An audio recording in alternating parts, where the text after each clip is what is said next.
اعوذ باللہ من الشیطان الرجیم بسم اللہ الرحمن الرحیم الطلاق مرتان فامساک بمعروف او تسریح باحسان صدق اللہ العظیم۔ پچھلی نشست میں جو مضامین آئے تھے ان میں سے ایک کے بارے میں مجھے احساس ہوا کہ میں نے ایک بات شروع کی تھی لیکن نامکمل رہ گئی۔ آیت الاختلاف کے بارے میں نے عرض کیا تھا کہ وحدت ادیان کے فلسفے کا ایک جز صحیح ہے، ایک غلط ہے۔ صحیح جز کی وضاحت تو ہو گئی کہ یہ تمام جتنے بھی دنیا میں مذاہب ہیں اور دین ہیں یہ سب اسی دین حق سے نکلی ہوئی شاخیں ہیں۔ دین حق سے پگڈنڈیاں مڑی ہیں، صراط مستقیم سے پگڈنڈی مڑی ہے، کوئی بہت دور نکل گئی اور اس کا یوں سمجھیے کہ پہچانی ہوئی صورت بھی پہچانی نہیں جاتی، اتنی دور ہو گئی کہ اس کا اس دین حق کے ساتھ اب کوئی رشتہ نظر ہی نہیں آتا۔ کچھ اتنے دور نہیں ہوئے، قدرے قریب رہے، لیکن سب کی بنیاد ایک ہے۔ ظاہر بات ہے کہ حضرت آدم کی نسل سے بات شروع ہوئی ہے، حضرت آدم کی اولاد ایک ہی امت تھی۔ یہ تفرقے جو بھی ہوئے بعد میں ہوئے ہیں۔ تو وحدت ادیان اس اعتبار سے صحیح ہے کہ دنیا میں تمام ادیان، تمام نظام، تمام مذاہب جو ہیں وہ در حقیقت ایک ہی دین حق کی بگڑی ہوئی شکلیں ہیں، بدلی ہوئی شکلیں ہیں، لیکن اسی سے نکلی ہوئی شاخیں ہیں جنہوں نے شکلیں اپنی بدل لی ہیں۔ غلط حصہ یہ کہ اب جو یہ سب کچھ موجود ہے ان کو ایک کہنا یہ جہالت ہے۔ اب ان کو ظاہر بات ہے کہ ان کی شکلیں اتنی ہو چکی ہیں مختلف ایک دوسرے سے، اور اتنی ان میں تحریفات ہو چکی ہیں، اتنا تغیر و تبدل ہو چکا ہے کہ اب ان کو ایک کہنا موجودہ شکل میں یہ در حقیقت فتنہ ہے اور جہالت ہے۔ دوسری بات جو آخری مضمون آیا تھا 28ویں رکوع میں، دیکھیے اس کی ایک تمہید ہے، وہ سمجھ لیجئے۔ انسانی تمدن کا اہم ترین اور بنیادی ترین مسئلہ کیا ہے تمدن کا؟ ایک ہے انسانی زندگی کا مسئلہ۔ انسانی زندگی کا سب سے پہلا مسئلہ وہی ہے کہ جو حیوانی زندگی کا بھی ہے، اپنی مادی ضروریات، پیٹ کھانے کو مانگتا ہے، سب سے پہلے یہی ہے، اس میں کوئی شک نہیں۔ لیکن اس کے بعد جب دو انسان ملتے ہیں اور اس سے تمدن شروع ہوتا ہے، اس کا سب سے بڑا مسئلہ ہے انسان کی شہوت۔ اللہ نے دو جنسیں بنا دی ہیں، مرد ہیں، عورت ہیں، اور ان دونوں کے درمیان تعلق سے نسل آگے چلتی ہے۔ اب اس معاملے کو کیسے ہارنس کیا جائے، کیسے منظم کیا جائے، یہ جذبہ بہت پوٹنٹ ہے۔ جو فرائڈ نے کہا ہے، بس وہ یوں سمجھیے کہ ذرا زیادہ مرچ مسالہ لگا دیا، ورنہ اس میں کوئی شک نہیں کہ یہ بہت ہی پوٹنٹ جذبہ ہے انسان کا۔ انسٹنکٹ جو ہے، سیکس کا انسٹنکٹ، وہ بہت مضبوط ہے، بہت قوی ہے۔ لیکن جو شے جتنی قوی ہو اتنا ہی اسے پھر، جو گھوڑا جتنا منہ زور ہو اتنا ہی اس کو لگام دینا جو ہے وہ آسان نہیں ہوتا، اس کے لیے پھر مشقت کرنی پڑتی ہے۔ تو اب اگر تو اس سیکس کو اوپن کر دیا جاتا، کھلا سیکس، فری سیکس، آج کل یہ لفظ استعمال ہوتا ہے فری سیکس، کیوس ہوتا، تمدن میں فساد ہو جاتا۔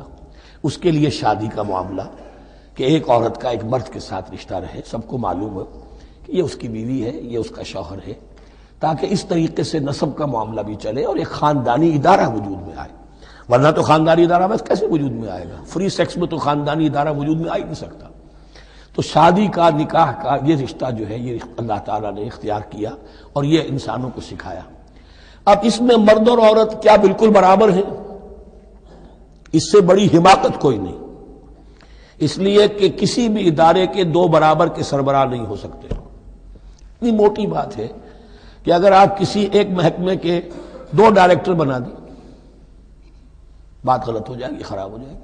ایک ڈائریکٹر، مینیجنگ ڈائریکٹر، دوسرے 10 ڈائریکٹر بنا دیجیے آپ، لیکن اوپر ایک ہوگا، جنرل مینیجر ایک ہوگا، ڈپٹی مینیجر 10 رکھ دیجیے۔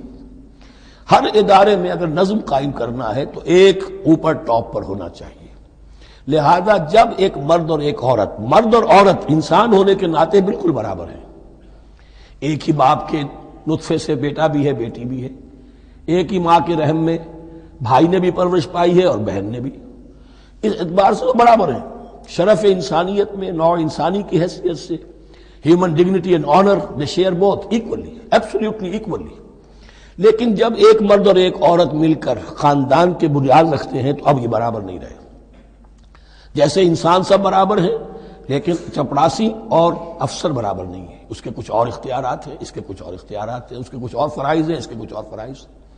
اس طریقے سے اس رشتے کے معاملے میں اور یہ بھی نوٹ کر لیجئے کہ یہی وجہ اس قدر تفصیل کے ساتھ سب سے پہلے احکام قرآن میں دیے جا رہے ہیں اسی آئلی قوانین کے متعلق۔ یہ تمدن کی جڑ بنیاد یہ ہے، یہاں سے خاندان بنتا ہے، اور خاندانوں کے اجتماع کا نام معاشرہ ہے۔ خاندان کا نظام، اب ہمارا پاکستانی جو معاشرہ ہے، اگر ہماری 14 کروڑ تعداد ہے اس وقت، 7 افراد ایک خاندان کے اگر آپ شمار کر لیں تو آپ سمجھیے اتنے خاندان ہماری دنیا میں اس وقت موجود ہیں، 2 کروڑ خاندان ہیں، ان خاندانوں پر مشتمل ہے۔ خاندان کا ادارہ مستحکم ہوگا، معاشرہ مستحکم ہو جائے گا۔ خاندان کے ادارے میں صلاح ہوگی، فلاح ہوگی، معاشرے میں صلاح و فلاح آئے گی۔ وہاں فتور ہوگا، فساد ہوگا، بے چینی ہوگی، ظلم ہوگا، ناانصافی ہوگی، وہاں کنفلکٹس ہوں گے، میاں اور بیوی میں جو ہے جھگڑے ہو رہے ہوں گے تو اولاد کی تو جو ہے پھر وہاں تربیت صحیح نہیں ہو سکتی، ان کی تربیت میں منفی چیزیں شامل ہو جائیں گی۔ تو یہ ساری چیزیں جس کی وجہ سے بڑی تفصیل سے قرآن مجید میں احکام دیے گئے ہیں آئلی قوانین، ان میں جہاں تک یہ معاملات ہے، طلاق کا معاملہ ہے، اس میں برابر نہیں ہے۔ شادی کرنے میں عورت کو بھی حق ہے، وہ شادی سے انکار کر دے، جبر نہیں کیا جا سکتا۔ ایک مرتبہ وہ نکاح میں آ گئی ہے تو اب شوہر کا پلڑا بھاری ہے، شوہر اسے طلاق دے سکتا ہے، اگر ظلم کے ساتھ دے گا اللہ کے ہاں جواب نہیں کرے گا اور پکڑ ہو جائے گی، لیکن اختیار ہے۔ وہ خود طلاق نہیں دے سکتی، البتہ طلاق حاصل کر سکتی ہے، خلا جسے ہم کہتے ہیں، وہ عدالت کے ذریعے سے، بڑوں کے ذریعے سے، رشتہ داروں کے ذریعے سے خلا کرے، لیکن طلاق دینے کا حق اس کو برابر نہیں ہے مرد کی طرح۔ اسی طرح اگر ایک طلاق دی تھی مرد نے اور اب یہ عدت پوری نہیں ہوئی ہے، وَبَعُولَتُهُنَّ أَحَقُّ بِرَدِّهِنَّ، اب وہ کہے تو نے طلاق دے دیا، میں تیرے گھر میں بسنے کو تیار نہیں ہوں، نہیں، اختیار مرد کا ہے، عدت کے اندر 3 مہینے کے اندر وہ اس کو واپس لے سکتا ہے، اس کو طلاق رجعی کہتے ہیں۔ یہ تمام چیزیں ایسی ہیں کہ بہرحال خواتین کو اچھی نہیں لگتی، اور آج کی دنیا میں تو جو یہ مرد و عورت کی مساوات کا سلسلہ ہے، یہ شیطان کا سب سے بڑا فلسفہ اور معاشرے میں فساد اور گندگی پیدا کرنے کا اس کا سب سے بڑا ہتھیار ہے۔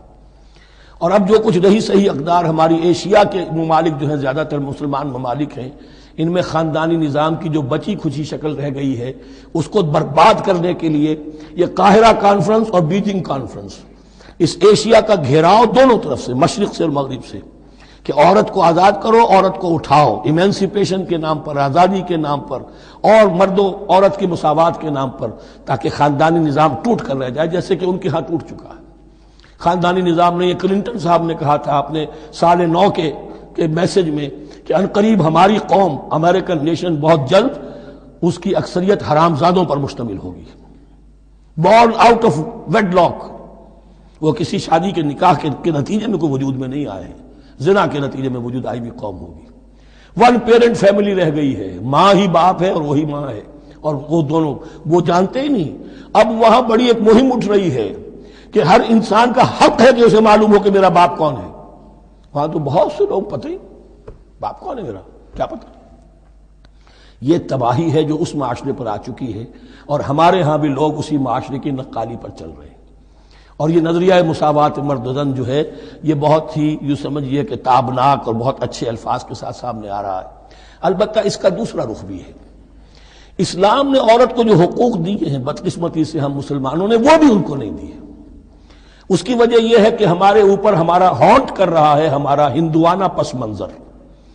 ہندوؤں کے معاشرے میں عورت کی کوئی حیثیت نہیں، نہ اس کی وراثت کا حق ہے، نہ وہ بیوہ ہو جائے تو جینے کا حق تھا اس کو، وہ تو پھر ستی ہو جانا چاہیے اس کے لیے تو زندگی کا حق بھی نہیں ہے، وراثت تو بہت دور کی بات رہی، کوئی پراپرٹی کا کوئی سوال نہیں، کسی طرح کی کوئی حیثیت نہیں، کوئی لیگل اینٹیٹی نہیں۔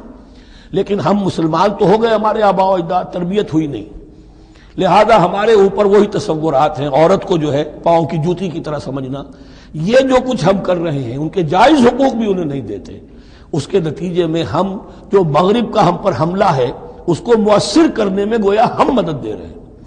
اگر ہم اپنی خواتین کو وہ حقوق نہیں دیں گے، اگر ان کے لیے جو اللہ نے جو مقرر کیا ہے وہ انہیں نہیں دیا جائے گا، تو ظاہر بات ہے کہ رد عمل میں پھر جو یہ نعرے ہیں اور بڑے خوشنما جو دعوت اٹھتی ہے وہ لازماً انہیں کھینچ کر لے جائے گی۔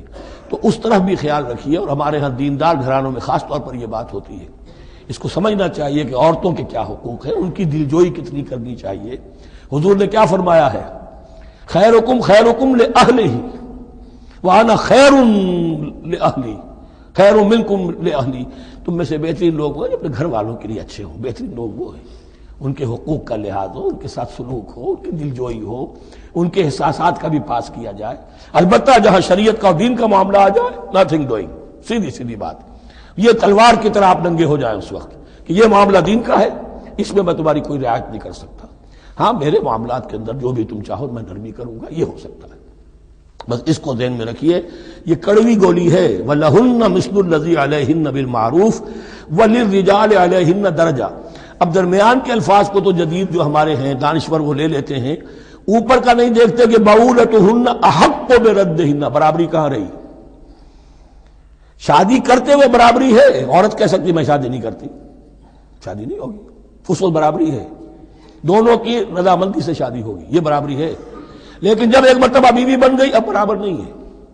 اب یہ فلسفہ جا کر پوری طرح بیان ہوگا سورہ نساء میں، اور رجال قوامون علی النساء، یہ بات پھر وہاں آئے گی۔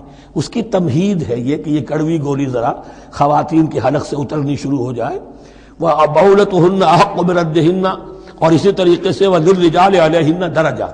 البتہ اللہ نے جو ذمہ داریاں عورت کے حوالے کی ہیں، جس طرح کے اس کے فرائض ہیں ویسے ہی اس کے حقوق بھی ہیں، یہ ہے جو بات کہی جا رہی، لَهُنَّ مِثْلُ الَّذِي عَلَيْهِنَّ بِالْمَعْرُوفِ۔ اور یہ دنیا کا وہ اصول ہے کہ responsibilities and privileges they go together۔ کہیں آپ کا اگر ذمہ داری زیادہ تو حقوق اور اختیارات بھی زیادہ ہوں گے، ذمہ داری بہت ڈال دی، حقوق و اختیارات اتنے ہیں نہیں، آپ ذمہ داری ادا نہیں کر سکتے۔ جہاں ذمہ داری کم ہوگی وہاں حقوق و اختیارات بھی کم ہوں گے، یہ دونوں چیزیں پروپورشنیٹ چلتی ہیں۔ اب چلیے آگے، مجھے اندیشہ ہے کہ میں نے خاصا وقت اس میں لگا دیا۔ الطلاق مرتان، طلاق دو مرتبہ ہے، یعنی ایک شوہر کو دو مرتبہ طلاق دے کر اور رجوع کر لینے کا حق ہے۔ ایک دفعہ طلاق دی اور عدت کے اندر رجوع کر لیا، ٹھیک ہے، پھر طلاق دی اور عدت کے اندر رجوع کر لیا، ٹھیک ہے، تیسری مرتبہ طلاق دی اب رجوع نہیں کر سکتا۔ الطلاق مرتان، دو مرتبہ ہو سکتا ہے۔ فَإِمْسَاكٌ بِمَعْرُوفٍ أَوْ تَسْرِيحٌ بِإِحْسَانٍ، اب اس کے بعد فیصلہ کرو، یا تو روکو اس کو اپنے گھر میں تو وہ بھی نیکی کے ساتھ، بھلائی کے ساتھ، تنگ کرنے کے لیے نہیں، پریشان کرنے کے لیے نہیں، اور تسریح بِإِحْسَان، یا رخصت کر دینا ہے اچھے بھلے طریقے سے، بھلے مانسوں کی طرح، خوبصورتی کے ساتھ، روکو تو بھلائی کے لیے، اور اگر رخصت کرنا ہے تو خوبصورت انداز میں۔ وَلَا يَحِلُّ لَكُمْ أَن تَأْخُذُوا مِمَّا آتَيْتُمُوهُنَّ شَيْئًا، اور تمہارے لیے ہرگز جائز نہیں ہے کہ جو کچھ تم نے انہیں دیا تھا اس میں سے کچھ بھی واپس لو، جو بھی تم نے انہیں مہر دیا تھا اس میں سے کچھ واپس نہیں لے سکتے جب تم طلاق دے رہے ہو۔ ہاں اگر عورت طلاق مانگے تو اسے اپنے مہر میں سے کچھ چھوڑنا پڑے گا، یہ دوسری بات ہے، لیکن جب مرد طلاق دے رہا ہے تو پھر وہ نہیں روک اس کو اس میں سے جو بھی کچھ دیا ہو، یہاں تک کہ آیا ہے کہ اگرچہ تم نے ان کو احداہن قنطارا، سونے کے ڈھیر دیے ہوں، ان میں سے بھی کچھ نہیں لے سکتے واپس۔ وَلَا يَحِلُّ لَكُمْ أَن تَأْخُذُوا مِمَّا آتَيْتُمُوهُنَّ شَيْئًا إِلَّا أَن يَخَافَا أَن لَّا يُقِيمَا حُدُودَ اللَّهِ، البتہ اگر وہ دونوں یہ سمجھیں کہ ہم حدود اللہ کو قائم نہیں رکھ سکیں گے۔ مراد کیا ہے کہ فیملی لائف کے ضمن میں جو اللہ نے احکام دیے ہیں، جو آداب ہیں، جو ان کے مقاصد ہیں، وہ ہمارے مابین اتنی موافقت مزاجی نہیں ہے کہ ہم ساتھ چل سکیں۔ ایک عورت اگر یہ محسوس کرتی ہے فَإِنْ خِفْتُمْ أَلَّا يُقِيمَا حُدُودَ اللَّهِ فَلَا جُنَاحَ عَلَيْهِمَا فِي مَا افْتَدَتْ بِهِ، پھر اگر اس کا یہ خیال ہے کہ یہ نہیں رکھ سکیں گے تو پھر کوئی حرج نہیں ہے ان دونوں پر کہ جو کچھ دے دلا کر عورت فدیے میں اپنے آپ کو چھڑا لے، یعنی کہہ کہ ٹھیک ہے تم نے مجھے 10 لاکھ مہر دیا تھا، میں 5 لاکھ تمہیں واپس کرتی ہوں، یا تم نے 10 لاکھ کا میرا مہر رکھا تھا، میں کھلا مانگ رہی ہوں، میں صرف 5 لاکھ کا تم سے تقاضا کرتی ہوں، اسے اپنے مہر میں سے کچھ چھوڑنا ہوگا، یہ فدیہ ہے۔ تلک حدود اللہ فلا تعتدوها، یہ اللہ کے حدود ہیں، ان سے تجاوز مت کرو۔ دیکھیے روزے وغیرہ کے ضمن میں فلا تقربوها، اور یہاں فلا تعتدوها، اس لیے کہ یہاں بڑے دھڑلے سے آدمی جو ہے وہ ان حدود کو پامال کر جاتے ہیں، قانون یہی رہ جاتا ہے، روح اس کی ختم ہو جاتی ہے۔ وَمَن يَتَعَدَّ حُدُودَ اللَّهِ فَأُولَٰئِكَ هُمُ الظَّالِمُونَ، اور جو اللہ کے حدود سے تجاوز کرتے ہیں وہی ظالم لوگ ہیں۔ فَإِن طَلَّقَهَا، اب اگر تیسری مرتبہ طلاق دے دی، اور طلاق مرتان تو ہو چکا نا، اس کے بارے میں سارے احکام آ گئے، لیکن اب اگر دے دی مراد ہے تیسری مرتبہ، فَإِن طَلَّقَهَا فَلَا تَحِلُّ لَهُ مِن بَعْدِ حَتَّىٰ تَنكِحَ زَوْجًا غَيْرَهُ، تو اب وہ اس کے لیے جائز نہیں ہوگی جب تک کہ وہ عورت کسی اور شوہر سے شادی نہ کرے، اس کو حلالہ کہتے ہیں۔ لیکن یہ حلالہ کروانا یا کرنا اور کسی کے ساتھ یہ معاہدہ کرنا تم شادی کر لو پھر طلاق دے دینا، اس پر لعنت فرمائی ہے، حضور نے لعنت فرمائی ہے۔ اور ہمارے ہاں علم میں آتی ہے، یہ بات سننے میں آتی ہے کہ بہت سے علماء نے اس کو دھندا بنا رکھا ہے۔ حلالہ مولوی مشہور ہیں مختلف شہروں کے اندر،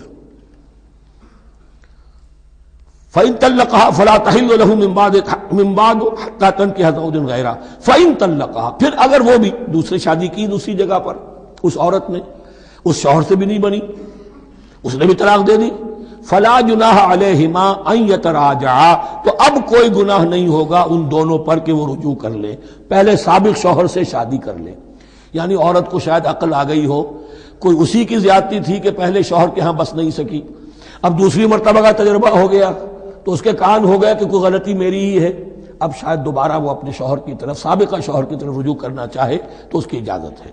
ان ظنا یقیما حدود اللہ، اگر ان کو یہ یقین ہو کہ وہ اللہ کے حدود کی پاسداری کر سکیں گے۔ اللہ کے حدود جو ہیں احکام شریعت، ان کو بہرحال مد نظر رکھنا ہے اور فائق رکھنا ہے۔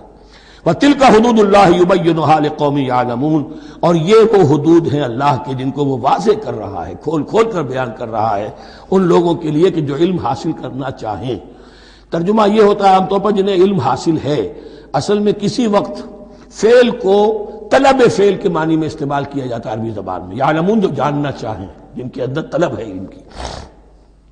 وَإِذَا طَلَّقْتُمُ النِّسَاءَ فَبَلَغْنَ أَجَلَهُنَّ، تو جب تم لوگ اپنی بیویوں کو طلاق دو اور پھر وہ اپنی عدت پوری کر لیں، فَأَمْسِكُوهُنَّ بِمَعْرُوفٍ أَوْ سَرِّحُوهُنَّ بِمَعْرُوفٍ، تو اب چاہو تو روکو انہیں لیکن معروف طریقے سے، اور چاہو تو انہیں رخصت کر دو وہ بھی اچھے طریقے پر۔ وَلَا تُمْسِكُوهُنَّ ضِرَارًا لِتَعْتَدُوا، اور دیکھو ایسا نہ کرو کہ تم روکو انہیں تنگ کرنے کے لیے۔ اچھا ذرا اس کی میں اور خبر لوں گا رجوع کر کے، ذرا اگر تو طلاق ہو گئی تو آزاد ہو جائے گی، غصہ اتنا چڑھا ہوا ہے کہ ابھی وہ غصہ ٹھنڈا نہیں ہوا ہے، رجوع کر رہا ہے اس لیے کہ اسے اور پریشان کروں، اسے اور تکلیفیں پہنچاؤں۔ تو اب یہ کیا ہوا، قانون تو اجازت دے رہا ہے لیکن تم نے قانون کا مذاق اڑایا، تم نے اللہ کی دی ہوئی اس اجازت کا ناجائز استعمال کیا۔ ہاں اگر بسانے کا واقعی ارادہ ہو گیا ہے تو ضرور تم رجوع کر لو، رجوع کا حق تمہیں ہے، لیکن اگر یہ نہیں ہے، پریشان کرنا ہے، فلا تمسکوہن ولا تمسکوہن ضرارا لتعتدوا، ضدم زدہ ان پر زیادتی کرنے کے لیے، ستانے کے لیے۔ ومن یفعل ذلک فقد ظلم نفسہ، اور جو کوئی بھی یہ کام کرے گا اس نے اپنی جان پر ظلم ڈھایا۔ ولا تتخذوا آیات اللہ ہزوا، اور دیکھو اللہ کی آیات کو مذاق اور کھیل نہ بنا لو، ٹھٹھا نہ بنا لو۔ یہ اچھی طرح جان لیجئے، law is law and there can be law which has no flaw. flawless law is impossible. اس لیے تقوی، اللہ کا خوف ہر جگہ پر بار بار، ورنہ تم اللہ کی شریعت کا تماشا بنا دو گے، ٹھٹھا بنا دو گے۔ وَلَا تَتَّخِذُوا آیَاتِ اللَّهِ هُزُوًا وَاذْكُرُوا نِعْمَتَ اللَّهِ عَلَيْكُمْ، اور یاد کرو، ذکر کرو، شعور کرو اللہ کے انعامات کا جو تم پر ہوئے ہیں۔ وَمَا أَنزَلَ عَلَيْكُم مِّنَ الْكِتَابِ وَالْحِكْمَةِ، اور جو اس نے نازل فرما دی ہے تم پر اپنی کتاب، اپنی شریعت اور حکمت، یعظکم بہ، اس کے ذریعے سے تمہیں نصیحت کر رہا ہے، سیدھا راستہ بتا رہا ہے۔ واتقوا اللہ، اللہ کا تقوی اختیار کرو۔ واعلموا ان اللہ بکل شیء علیم، اور جان لو کہ اللہ تعالیٰ کو ہر چیز کا حقیقی علم حاصل ہے۔ وَإِذَا طَلَّقْتُمُ النِّسَاءَ فَبَلَغْنَ أَجَلَهُنَّ فَلَا تَعْضُلُوهُنَّ أَن يَنكِحْنَ أَزْوَاجَهُنَّ إِذَا تَرَاضَوْا بَيْنَهُم بِالْمَعْرُوفِ، اور جب تم اپنی عورتوں کو طلاق دے دو پھر وہ اپنی عدت پوری کر لیں تو مت آڑے آؤ اس میں کہ وہ عورتیں پھر نکاح کر لیں اپنے سابق ازواج سے، اذا تراضوا بینہم بالمعروف، جبکہ وہ آپس میں رضامند ہو جائیں بھلے طریقے پر۔ یعنی اگر طلاق مغلظ نہیں ہے، دیکھیے ایک طلاق ہوتی ہے بائن، پہلی طلاق دوسری طلاق، یہ جب تک عدت ختم نہیں ہوئی طلاق رجعی کہلاتی ہے، اس کے دوران شوہر کو رجوع کرنے کا حق ہے۔ عدت پوری ہو گئی، اب یہ بائن ہو گئی، اب شوہر اور بیوی کا جو رشتہ ہے ٹوٹ گیا۔ اب اگر نکاح ہوگا تو دوبارہ ہوگا، اس میں عورت کی مرضی کو دخل ہے۔ عدت کے اندر عورت کی مرضی کو دخل نہیں ہے، لیکن عدت کے بعد اب عورت کو اختیار ہے، اب تو نکاح ثانی ہوگا، سوائے طلاق مغلظ کے۔ تیسری طلاق اگر ہو گئی ہے تو پھر جب تک اس کا نکاح کسی اور سے نہ ہو جائے، وہ بھی طلاق دے دے، تو ان کے درمیان نکاح نہیں ہو سکتا۔ گویا کہ یہ دو طلاقوں کے بعد اگر پھر یہ لوگ جبکہ طلاق بائن ہو چکی ہو وہی عورت وہی مرد پھر نکاح کرنا چاہیں تو اب تم آڑے مت آؤ. ہوتا کیا ہے، عورت کے بھائی ہیں، اب انہیں غصہ چڑھا ہوا، اس بدماش نے یہ کچھ کیا تھا، اس نے تمہیں ایسے ایسے ستایا تھا، اس نے یہ کیا تھا، اب تمہیں ہم شادی نہیں کرنے دیں گے اس کے ساتھ. نہیں، یہ کام تمہارا نہیں ہے. اگر وہ اذا تراضوا بینہم، اگر وہ باہم راضی ہو جائیں تو تم اب ان کے آڑے مت آؤ. بالمعروف ذالک یوعظ بہ من کان منکم یؤمن باللہ والیوم الآخر، یہ وہ چیزیں ہیں جن کی نصیحت کی جا رہی ہے تم میں سے ان کو جو واقعتاً ایمان رکھتے ہو اللہ پر اور یوم آخر پر. ان کے اندر ایمان ہی نہیں ہے، ان کے لیے یہ سارا جو ہے بھینس کے آگے بین بجائے جاؤ کیا حاصل ہے، وہ تو پھر اس کو کوئی فائدہ نہیں پہنچے گا. ذالک یوعظ بہ من کان منکم یؤمن باللہ والیوم الآخر ذالکم ازکی لکم واطہر، یہ طریقے جو ہیں تمہارے لیے زیادہ پاک ہیں، زیادہ عمدہ ہیں.